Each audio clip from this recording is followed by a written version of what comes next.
মালয়েশিয়ার কেএলসিসি দেখলাম। বাংলাদেশে তো এরকম 5 দিন করি ঘুমায় নাচতে পেরে তা দাঁড়াতে ভালো ওর বেরো আমার বাড়িতে এই যে ছাদটা আমরা হচ্ছে এই 4 দিন করতেছি, এখনো এখনো শেষ হয়নি। ওই যে ওখানে বাকি আছে, কারণ আমাদের সিমেন্ট শেষ।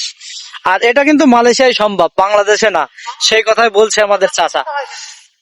ঠিক আছে, হ্যাঁ সেই কথা কিন্তু বলছে। তো ভিডিও ভালো লাগলে অবশ্যই লাইক কমেন্ট করবেন। আর দেখেন আজকের ওয়েদারটা কিন্তু অসাধারণ। উফ, এই সোজা কেএলসিসি দেখা যাচ্ছে। এতদিন 3 দিন কাজ করলাম, দেখা যায়নি, আজকে দেখা যাচ্ছে। জুম করে হয়তো আপনাদেরকে একটু দেখাতে পারি, তো দেখানো যাবে না হয়তো।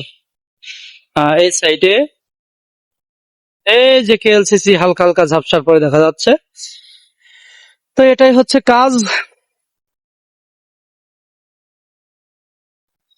আর মালয়েশিয়াতে কিন্তু এভাবেই শুকনো সিমেন্ট দিয়ে তার উপরে পানি দিয়ে লিসিং টানা হয়। লিসিং মানে গোলা টানা হয়।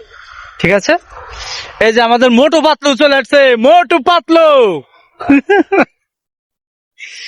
তো মোটু পাতলুর জন্য অবশ্যই সবাই একটু লাইক কমেন্ট করবেন, সবাই একটু দোয়া করবেন সে যেন তাড়াতাড়ি বাড়ি যেতে পারে, এবং সে নতুন একটা বিয়ে করছে, তো বোর সাথে দেখা করতে পারে। বিয়ে করছে আমার মামু নতুন বিয়ে করছে বাড়ি যাওয়ার জন্য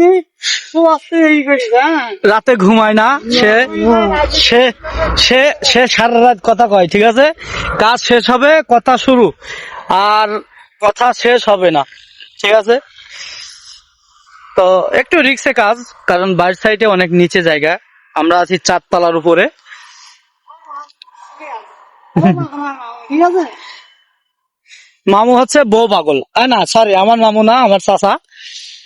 আমার মামু ঠিক আছে হ্যাঁ আর মামু বউ বলো আমার একটু শেয়ার করবেন হ্যাঁ।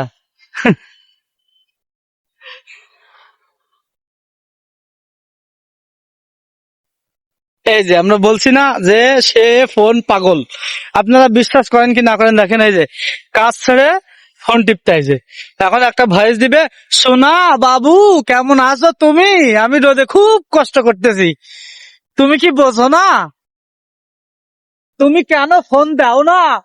ঠিক আছে তাই তো কাছে যাওয়া যাবে না, মার দিতে পারে। তো আজকের ব্লগ এই পর্যন্ত শেষ হলো। সবাই অবশ্যই সাথে থাকবেন, আর অবশ্যই লাইক কমেন্ট করে শেয়ার করে দিয়েন।